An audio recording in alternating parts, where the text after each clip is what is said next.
دور کسی جنگل میں لالی چڑیا اپنے پتا کے ساتھ رہتی تھی۔ لالی کی ماں اسے بچپن میں ہی چھوڑ کر چلی گئی تھی۔ لالی بیٹا کہاں ہو؟ میرے پاس آؤ میری گڑیا۔ بابا آ گئی ہوں، میں آپ کے لیے سوپ بنا کر لائی ہوں، اٹھیے پی لیجئے۔ بیٹی کیوں اتنا کام کرتی ہو؟ تھک جاتی ہوگی نا میری گڑیا۔ نہیں بابا، آپ کی خدمت کر کے تو مجھے خوشی ہوتی ہے، میرا آپ کے سوا ہے ہی کون۔ جیتی رہو، میں بھی بس یہ سوپ پی کر راجا جی کے پاس جا رہا ہوں۔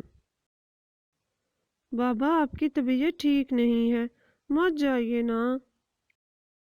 بس آج کے دن ہی جا رہا ہوں، کہاؤں گا کہ مجھ سے اب کام نہیں ہوگا۔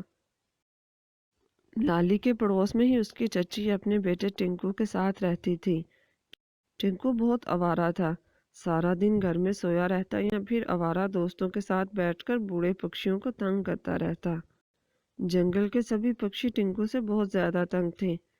نیلو کو بھی کئی پکشیوں نے کئی بار ٹنکو کی شکایت کی۔ نیلو بہن، تم اپنے آوارہ بیٹے کو اچھے سے سمجھا لو، اگر اس کا یہی رویہ رہا تو ہم راجا جی سے اس کی شکایت کریں گے۔ ذرا رکو تو صحیح، بریک پر پیر رکھو، ایسے ہی تم راجا جی کے پاس چلے جاؤ گے؟ کیا کیا ہے میرے بیٹے نے؟ ذرا سا مذاق کیا کر لیا، تم تو سر پر ہی چڑھے جا رہے ہو۔ برا مت ماننا نیلو بہن، تمہاری شہر کی وجہ سے ہی تمہارا بیٹا یہ سب کچھ کرتا ہے۔ کچھ سیکھو اپنے بھائی سے، کیسی اچھی تربیت کی ہے اس نے لالی کی، کیسے سب کا خیال رکھتی ہے، بڑوں کو عزت سے بلاتی ہے۔ اچھا اب جاؤ یہاں سے، اپنا بھاشن پاس رکھو، ہم تو ایسے ہی رہیں گے، جو ہوتا ہے کر لو۔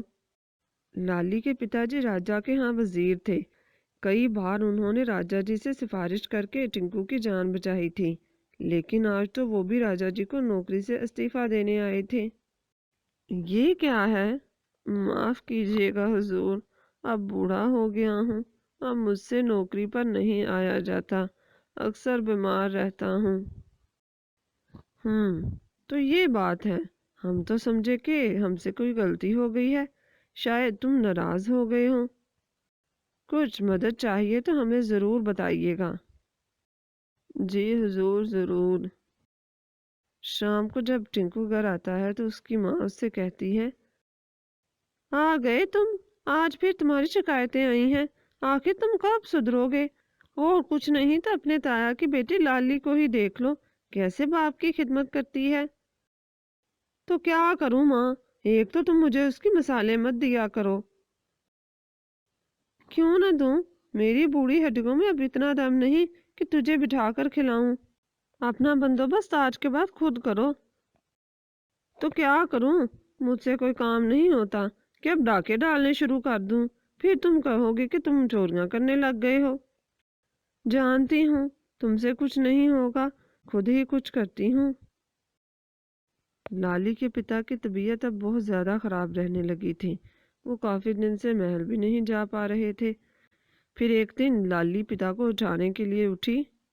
پتا جی اٹھیے، بھوجن کر لیجئے نا، آج میں نے آپ کی پسند کا کھانا بنایا ہے۔ لالی کے بار بار اٹھنے پر بھی اس کے پتا جی نہیں اٹھے، کیونکہ وہ اوپر والے کو پیارے ہو چکے تھے۔ پتا جی کیا ہوا آپ کو؟ اٹھیے نا، آپ مجھے یوں چھوڑ کر نہیں جا سکتے۔ کچھ ہی دیر میں لالی کے رونے سے سارے پکشی آ جاتے ہیں، اس کی چچی بھی آئی تھی۔ شام کے بعد سبھی اپنے اپنے گھروں کو چلے جاتے ہیں، لالی گھر پر اکیلی تھی۔ نیلو اپنے گھر پر کہتی ہے، ٹنکو ایک بات آئی ہے میرے ذہن میں، اگر میں تیری اور لالی کی شادی کر دوں تو ہمارے تو وارے نیارے ہو جائیں گے۔ لیکن ماں، لالی مان جائے گی۔ مانے گی نہیں تو کیا کرے گی، ہمارے سوا ہے ہی کون، اکیلی لڑکی ذات ہے، کب تک رہے گی؟ اور ویسے بھی اب کون سا بڑے بھائی صاحب زندہ رہیں جو اعتراض کریں گے؟ تو بس ٹھیک ہے ماں، مجھے منظور ہے، اچھا ہے نا، تیری مدد بھی کر دیا کرے گی اور مجھے کوئی کام بھی نہیں کرنا پڑے گا۔